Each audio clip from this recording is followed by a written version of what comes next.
Hi friends. Welcome to Hot and Sweet. Today, we are making a dessert that's as surprising as it is delicious, potato halwa. It's rich, buttery, and has a melt-in-your-mouth texture that rivals any classic halwa. Let's have a look at the ingredients. Potatoes, 1 kilogram. Sugar, 250 grams or as per your taste.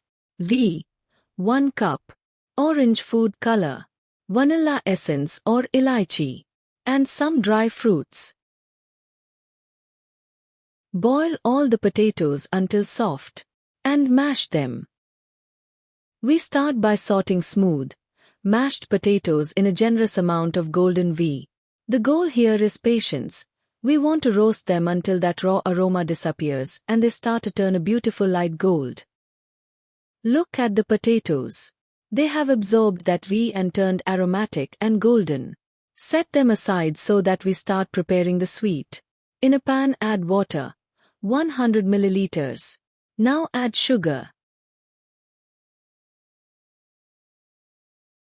Add in the food color.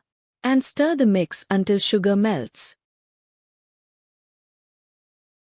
Once our syrup is ready, it's time to add in the potatoes. Add vanilla essence or elaichi or that classic desi dessert scent.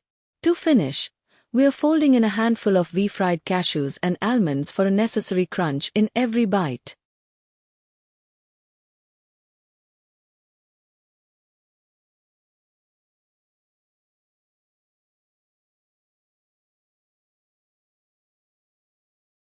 Look at that texture. Glossy, thick, and perfectly caramelized. It's hard to believe this started as a simple potato. Serve it warm. Garnish with a few more saffron strands. If you try this at home, let me know in the comments how it turned out. Don't forget to like this video if it made your mouth water. And I'll see you in the next recipe. Happy cooking!